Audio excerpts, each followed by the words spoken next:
महापुराण की कथा कहती है, महाराज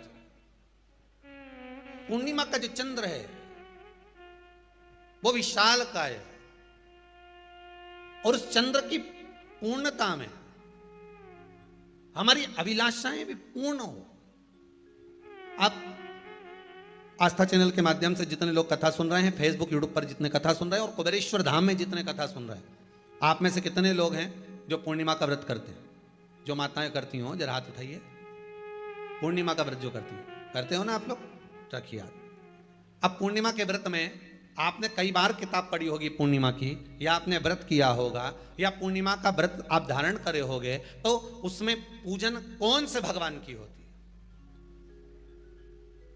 पूर्णिमा के व्रत में किस भगवान की पूजन होती है? तो कहा पूर्णिमा के व्रत में केले के खंभ लगाकर पूर्णिमा का जो अध्यापन होता है, पूर्णिमा की जो पूजन होती है, उस पूजन में शंकर और पार्वती की पूजन की जाती है, शिव और नारायण की पूजन करी जाती है, शंकर और पार्वती का स्मरण किया जाता है। किसकी पूजन होती है? शिव पार्वती। क्यों शंकर और पार्वती का पूजन क्यों करा जाता है पूर्णिमा के व्रत में?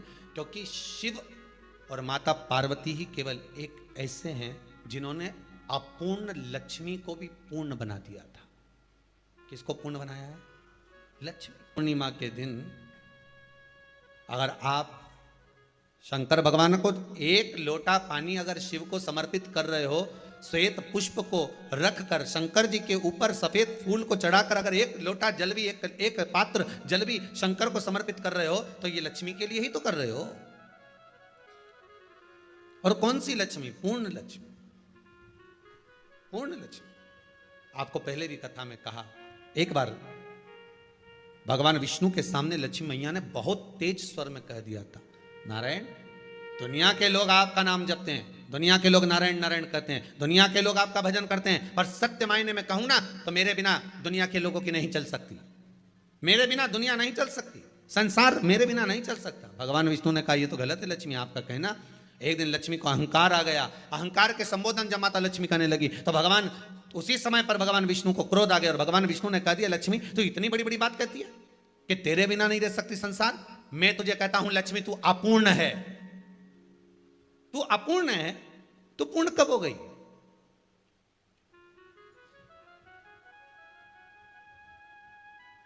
तेरी पूर्णता कहां हो गई? लक्ष्मी की आंख से आंसू बहने लगे। आज आपने मुझे अपूर्ण कहा है, आपको मालूम है आप मुझे अपूर्ण कह रहे हो? आपको ये ज्ञात हो रहा है आप मुझे अपूर्ण कह रहे हो? भगवान कहते हैं हाँ लक्ष्मी मैंने तुझे अपूर्ण कहा है। अपूर्णता का मतलब आप जानते हो ना? भगवान कहते हैं लक्ष्मी मैं सब जानता हूं। लक्ष्मी रोती हुई माता सरस्वती के पास पहुंच गई। सरस्वती ने पूछा क्या बात है लक्ष्मी, क्यों रो रही हो? लक्ष्मी जी ने कहा क्या बताऊं सखी, मेरे पति ने आज मुझे अपूर्ण कह दिया है। तो क्यों रो रही है तू? अपूर्ण अगर कह दिया, पति ने ही तो कहा है ना, तो क्यों रोना? चल मेरे साथ में। और सरस्वती मैया माता लक्ष्मी को लेकर सीधे पहुंच गई माता पार्वती के यहाँ। माता पार्वती के यहाँ जब पहुंची है, माता पार्वती जी ने लक्ष्मी जी को देखा और सरस्वती को देखा तो पूछा कि बात क्या है, क्या हो गया ऐसा, क्या हुआ, क्या है ऐसा जो तुम दोनों आज मेरे पास में आई? क्या हुआ? पार्वती जी कुछ बोलती, शिव जी का ध्यान माता सरस्वती की ओर और लक्ष्मी की ओर गया और भगवान शंकर जान गए कि आज भगवान नारायण ने लक्ष्मी जी को अपूर्ण कहा है। अब देखें माता पार्वती क्या कर सकती है, इसको पूर्ण बनाने के लिए करेगी क्या? क्या हुआ? माता सरस्वती जी बोली लक्ष्मी को अपूर्ण कह दिया। अपूर्ण कह दिया? हाँ, तो क्या सोचना उसके लिए, इसको मैं अभी पूर्ण बना देती हूं। माता जगत जननी पार्वती ने गोदी में विराजमान गणेश जी को उठाया और उठाकर लक्ष्मी जी की गोद में दे दिया। ले लक्ष्मी आज से तू पूर्ण हो गई, लक्ष्मी आज से तू पूर्ण है। गोदी में जब तक संतान नहीं है तो नारी को लोग अपूर्ण समझते हैं, पर माता पार्वती जी ने संपूर्ण ब्रह्मांड में एक सिद्धता प्रदान कर दी कि अपने गोदी के लाल को, अपने गोदी के पुत्र को माता ने लक्ष्मी की गोद में देखकर लक्ष्मी को पूर्ण बना दिया। वो दिन कौन सा था? पूर्णिमा का दिन, लक्ष्मी को पूर्ण करने का दिन, पूर्ण करने का। केवल अमृत ही नहीं बरसता, पूर्णिमा के दिन लक्ष्मी भी बरसती है। पूर्णिमा के कितने व्रत होते हैं? बोलते जाओ, जरा जल्दी जल्दी बोलो। पूर्णिमा के नारियों को, स्त्रियों को अखंड सौभाग्य के लिए, जो नारी वैधव्य नहीं होना चाहती है, उस नारी को पूर्णिमा के कितने व्रत करना चाहिए? जिस नारी के यहाँ संतान नहीं हो, औलाद नहीं हो, उसको पूर्णिमा के कितने व्रत करना चाहिए? जिस नारी का पुत्र, पति बहुत बीमारी से ग्रसित हो, लग रहा हो कि ये मेरा बेटा बहुत बड़ी बीमारी में घिरा हुआ है, तो नारी को कितने व्रत करना चाहिए? स्वयं भगवान कृष्ण ने माता यशोदा को द्वापर में भी बताया है कि पूर्णिमा के 32 व्रत होते हैं। कितने व्रत होते हैं? 32। हम भगवान कृष्ण यशोदा रानी को, माता यशोदा जी को भी बता रहे हैं 32 व्रत।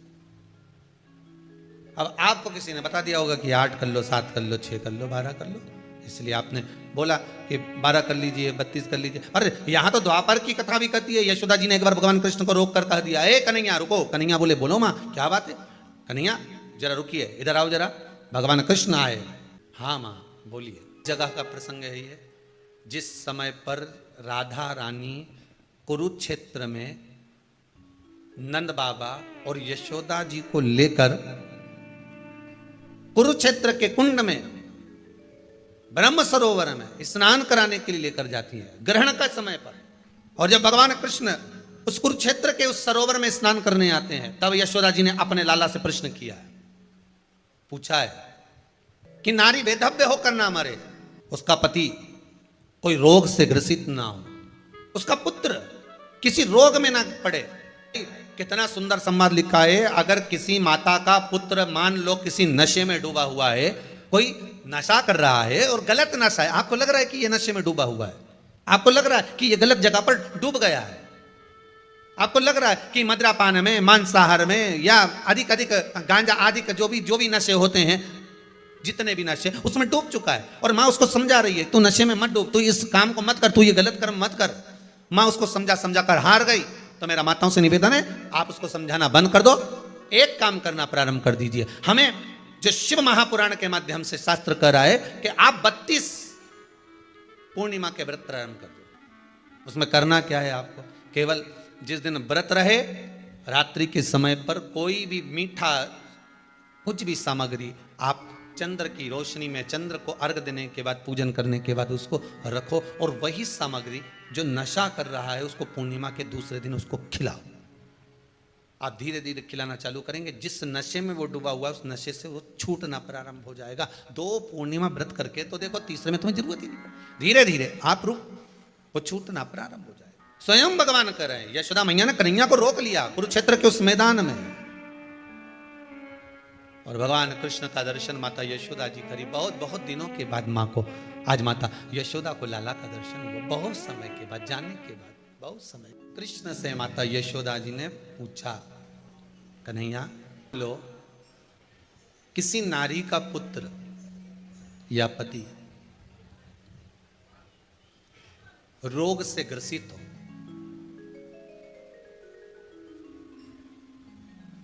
उसके पति की या पुत्र की आयु थोड़ी सी हो, तो हे कृष्ण, उस नारी को कौन सा व्रत धारण करना चाहिए या किसकी पूजन करना चाहिए? ये कुरुक्षेत्र की भूमि का संवाद है।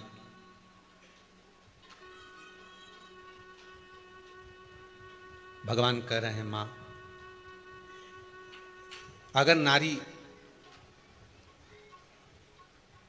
अपने पुत्र और अपने पति के लिए, उसकी उम्र की वृद्धि के लिए, रोग मुक्ति के लिए, विश्व के ताप को कम करने वाले चंद्रदेव की आराधना, पूर्णिमा के व्रत को धारण करती है, तो नारी, उस व्रत के प्रभाव से अपने पुत्र और पति की बीमारी को, रोग को हर लेती है।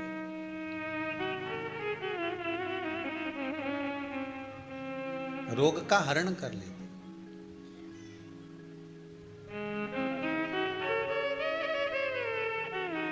महाराज,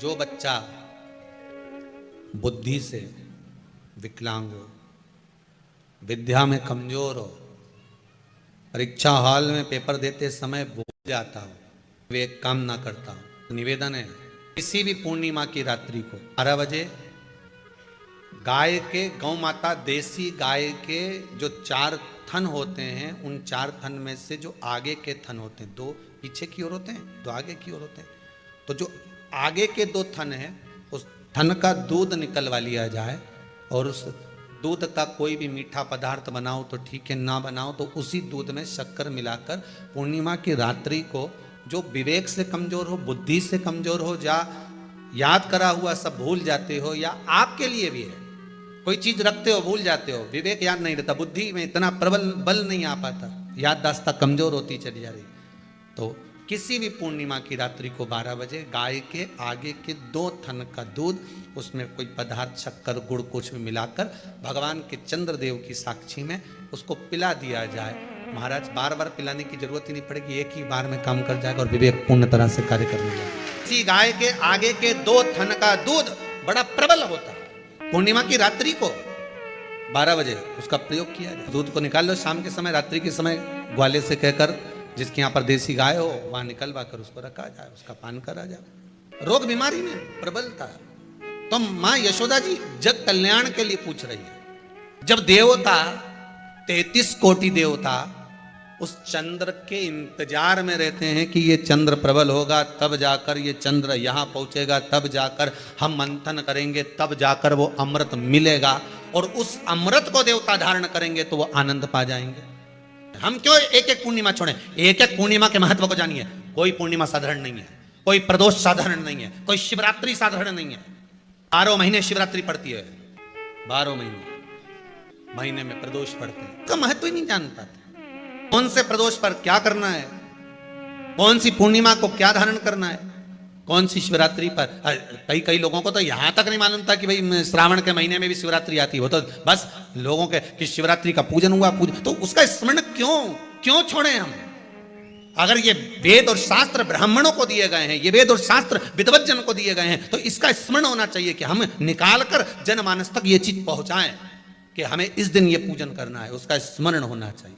भगवान कृष्ण से यशोदा जी ने पूछा तो भगवान कृष्ण ने कहा, मां, पूर्णिमा का व्रत अगर नारी 32 पूर्णिमा धारण कर लेती है तो वो नारी बेधव्य होकर नहीं जाती।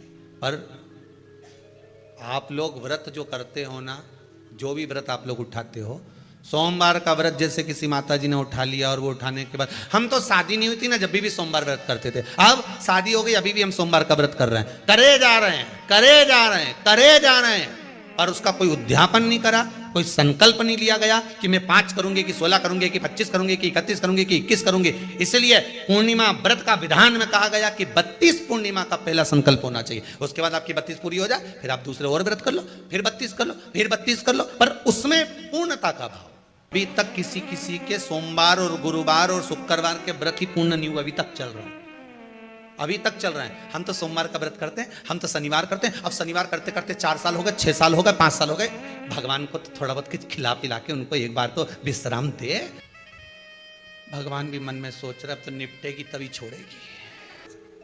कोई भी व्रत आप करो, उस व्रत का एक संकल्प, एक नियम कि मैं इतने व्रत करूंगी, ये मेरा नियम। जैसे नवरात्रि के 9 दिन मैंने करे, व्रत धारण करे, 10वें दिन उसको छोड़ दिया। अब तुम तो सोच कर बैठी कि ये मैं 9 दिन धारण कर लूंगी, न 1 दिन बाद एकादशी पड़ रही है तो 10वें के दिन कौन छोड़े, दशहरे का भी व्रत ये भी कर लूँ, 11 भी पूरी कर लूँ, उसके बाद प्रदोष भी कर लूँ, और प्रदोष के बाद में मैं फिर जो द्वादशी पड़ी, 12 पड़ी वो कर पुरा के इसके बाद ही छोड़ूंगी। थोड़ा सा जिस व्रत को उठाया गया, जिस व्रत का नियम लिया गया है, उस व्रत का प्रदान कर कर फिर उसको थोड़ा सा भाग प्रदान कर कर हमने ये व्रत पूर्ण कर लिए। भगवान हमारा ये व्रत आपकी कृपा से, हे विश्वनाथ, हे शंभु, हे त्रिकालदर्शी, हे कैलाशी, मेरी 26 एकादशी आज पूर्ण आपकी कृपा से हुई है, इसलिए मैं उद्यापन कर रही हूं, आपकी कृपा से कर रही हूं। उसके बाद फिर उठाऊंगी, फिर कर लूंगी, पर आज मैंने पूर्णता का भाव लिया। उद्यापन नहीं करो तो किसी विद्वान ब्राह्मण को घर में बुलाकर अभिषेक पूजन करा लो, उसको भोजन करा दो, दक्षिणा आदि प्रदान कर कर उसको विदा कर दो, उसमें भी सुख का भाग। कितनी पूर्णिमा जम के बोल दो, 32 पूर्णिमा। कौन कर रहे हैं? भगवान कृष्ण। किसको कर रहे हैं? माता यशोदा को। किसने ये व्रत धारण किया? तुम्हें कुछ मालूम है किसका होता है ये व्रत? भगवान कृष्ण ने कहा ये शंकर और पार्वती का व्रत है। किसका व्रत है? शिव और पार्वती का। पूर्णिमा का व्रत शंकर और पार्वती का व्रत। तो कोई कहे कि ये तो भगवान कृष्ण का व्रत है, तो ये तो कृष्ण भगवान तो द्वापर में आए हैं, पर पूर्णिमा का व्रत तो स्वयं माता पार्वती जी ने भी धारण करा है। जिस समय पर कार्तिकेय महाराज को गंगा मैया प्रकट कर रही थी और तारकासुर का जब संहार करना था, तब माता पार्वती ने शंकर जी से पूछा था कि तारकासुर को मारने के लिए आपके पुत्र की जरूरत है, आपका पुत्र प्रकट कैसे होगा, क्योंकि आप तब साधना में लगे रहते हो। भगवान कहते हैं चिंता मत कर, तू एक काम कर, पूर्णिमा व्रत को धारण कर। मां पार्वती भी जिस व्रत को धारण करी है, तो कोई ये द्वापर का व्रत है क्या? यहां तो शास्त्र कह रहा है कि कोई भी अगर आप प्रसंग धारण कर रहे हो, कोई भी आप नियम धारण कर रहे हो, कोई भी आप व्रत धारण कर रहे हो, या आप किसी भी तरह का पुण्य भाग धारण कर रहे हो, तो उसमें जड़ की मूलता होना चाहिए। जड़ कहां? केवल पूर्णिमा का व्रत कोई केवल द्वापर का नहीं है, केवल त्रेता का नहीं, ये तो सतयुग के भी आगे का निकलता है। ना जाने कितने सतयुग, कितने त्रेता, कितने द्वापर हुए, तब से चला। इन नैनों में नंबर बढ़ते चले जा रहे हो, चश्मा उतर नहीं रहा हो, दूर का नहीं दिखे, कहीं किसी को पास का नहीं दिखे, रहते हैं। उसके लिए तुलसी की जो डंडी होती है, तुलसी जैसे बेलपत्र की जो ये डंडी है, ऐसे ही तुलसी का जो पत्ता होता है, उस पत्ते की जो डंडी होती है, उस डंडी को चंद्रमा को देखा जाता है। उस डंडी की जो कोर होती है, उस कोर को दृष्टि से मिलाया जाता है। माँ की रात्रि ठीक 12 बजे आप चंद्रमा की, जैसे चंद्रमा का भाग, उस चंद्रमा के भाग को आप उस डंडी के भाग से निहारने का प्रयास करें। मार घर में आई है, घी का दिया लगाई है, उस घी के दीप को लगाने के बाद पूर्णिमा के दिन उस पर एक प्लेट थोड़ी तिरछी कर रख दो, जिससे उसकी कालोच, काई की, उस दीप की, घी के दीप की कालोच उस प्लेट पर आ जाए। थोड़ी सी कालोच ले लीजिए, 5-10 मिनट में आ जाएगी। उसको गाय के घी में मिलाकर आंखों में सुरमा लगाकर रात्रि को सो जाइए। 3 दिन बाद आप महसूस करेंगे कि नेत्र की ज्योति बढ़ना प्रारंभ हो रही है। अब इस प्रयोग को करने में कोई धन लगा तुम्हारा? अरे बोलो तो सही। कोई दौलत लगी तुम्हारी, कोई संपदा, या फिर तुमने सियोर वाला महाराज के लाके खूब बटोर के दे दिया, कुछ लगा? नहीं। तुम करोगे, लाभ तुम्हें मिलेगा। ये जितनी पूर्णिमा के व्रत हैं, जितने 12 महीने जो पूर्णिमा पड़ती है, पूनम पड़ती है, ये भले दुनिया के लोग कहते हैं कि ये भगवान राधा और कृष्ण से संबंध, हम और कृष्ण से संबंध रखते हैं, पर इनका यदि सही संबंध समझा जाए, इनके सही संबंध का यदि स्मरण करा जाए, इनके सही संबंधों का यदि वर्णन किया जाए, तो शिव और चंद्रमा के जो मिलन का केंद्र बिंदु है वही पूर्णिमा है।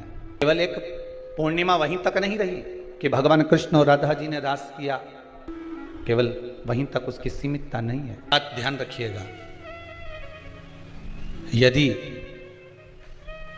काया का रोग हो गया, मान लो शरीर कहीं से सफेद पड़ रहा है, कहीं से काला पड़ रहा है, शरीर में से खाल की फुकड़ी निकलना प्रारंभ हो गई हो, शरीर में काले काले चट्टे पड़ना चालू हो गए हों, या कोई विशेष रोग हो गया, कोई विशेष में रोग है, बीमारी है, काया बेकार हो रही है, तो सीधी सीधी बात शिव महापुराण की कथा कहती है, सुंदर आनंद में श्रवण कर कर आप अपने जीवन को, ये पूर्णिमा शिव महापुराण की कथा कहती आ रही है।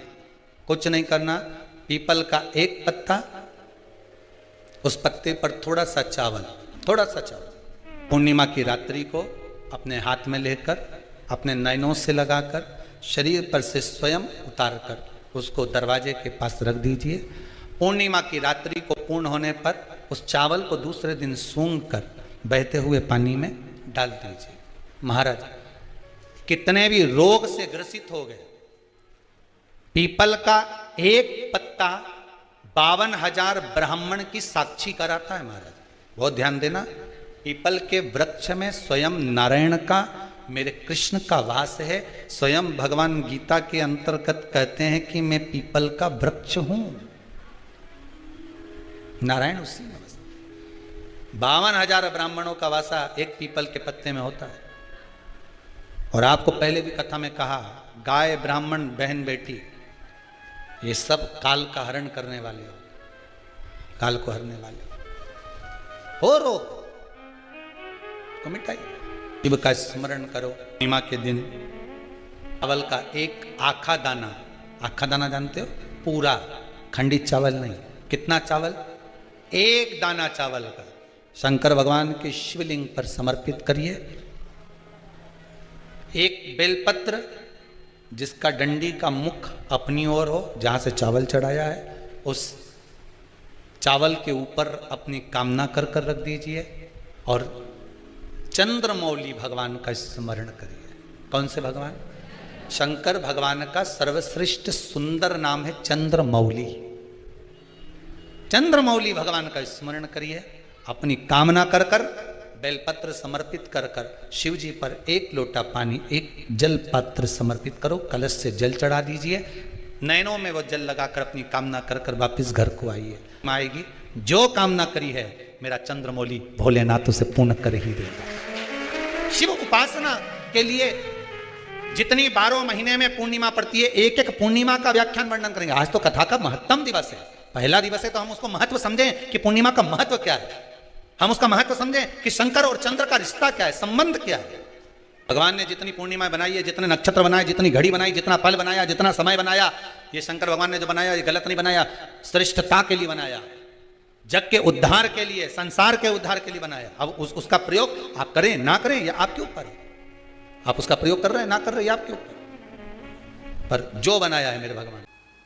कि कुछ तिथियां भारत की भूमि पर ऐसी वर्णित है जिन तिथियों में भी गंगा का जल, हम शिव को अगर एक बूंद भी समर्पित कर रहे हैं, गंगा का जल मात्र एक आधी चम्मच भी, आचमन जितना भी अगर हम शिव को समर्पित कर रहे हैं तो उसका सुख आनंदित है। जैसे पंचमी तिथि, नवमी तिथि, दशमी तिथि, एकादशी, प्रदोष, पूर्णिमा, अमावस्या, ये तिथियां हमारे पशुपतिनाथ का व्रत करते हो, आप 16 सोमवार का व्रत करते हो, आप संकट सोमवार का व्रत करते हो, आप शिवरात्रि का व्रत करते हो, सोमवार की अष्टमी का व्रत करते हो।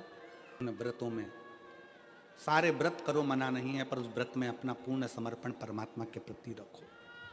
केवल खाना छोड़ा है, अन्न छोड़ा है, भोजन छोड़ा है, और दिन में सुबह से लेकर शाम तक 2-3 बार तुमने कुछ ना कुछ पाया है, वो व्रत हो सकता है आपकी दृष्टि में, पर हमारी दृष्टि में व्रत कौन सा है?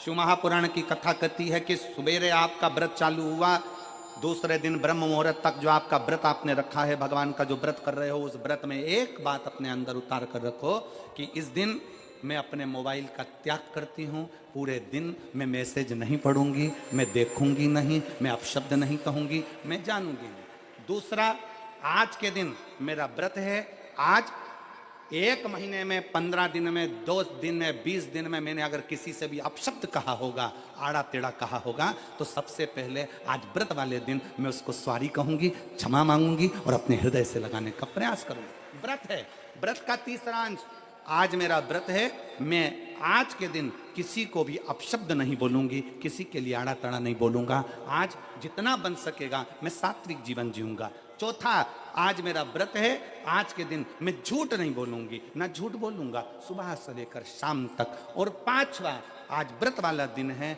जितना फलार मैं करूंगी उसका पैसा जोड़ूंगी कि 15 रुपए का मैंने साबुदाना खाया, 10 रुपए का बटाटा खाया, ये खाया वो खाया, सारा हिसाब लगाकर 55, 60, 70 रुपए जितने होते हैं उसमें से एक अंश निकालकर मैं उसका एक भाग किसी गौशाला में जाकर गाय को चारा जरूर दूंगी। आपका व्रत, आपकी साधना, आपका तप, आपका बल आप कैसा कर रहे हैं? केवल भूखे रहने पर भगवत पद की प्राप्ति नहीं होती। शिव महापुराण की कथा कहती है कि भूखे रहने से भगवान की प्राप्ति नहीं होती। शिव पुराण की कथा कहती है भगवान को पाने की भूख बढ़ाने से भगवान की प्राप्ति होती है। भीतर से परमात्मा को पाने की भूख बढ़ाइए, भगवान को पाने की भूख बढ़ाओ भीतर से।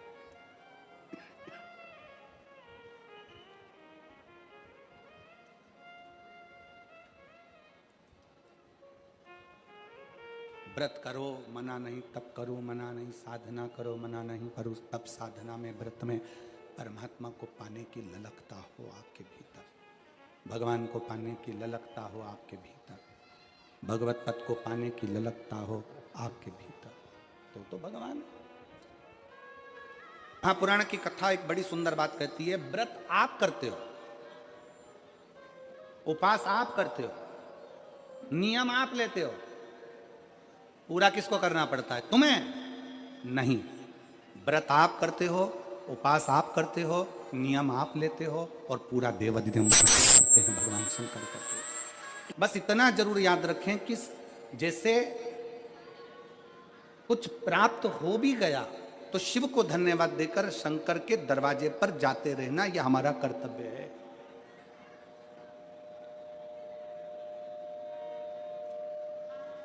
एक बहन जी ने पत्र लिखा था कल।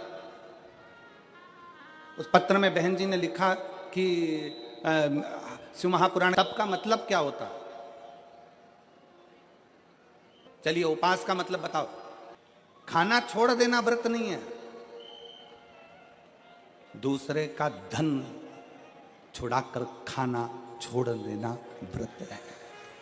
शिक्षा दे देना, किसी को चिकित्सा की जरूरत है उसकी चिकित्सा में थोड़ा सा धन लगा देना,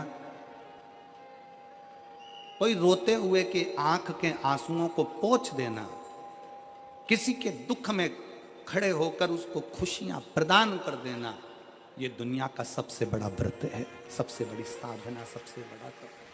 मन साफ है तो सारी गलतियां माफ है, और अगर मन ही साफ नहीं है तो गलती कौन माफ करेगा भाई?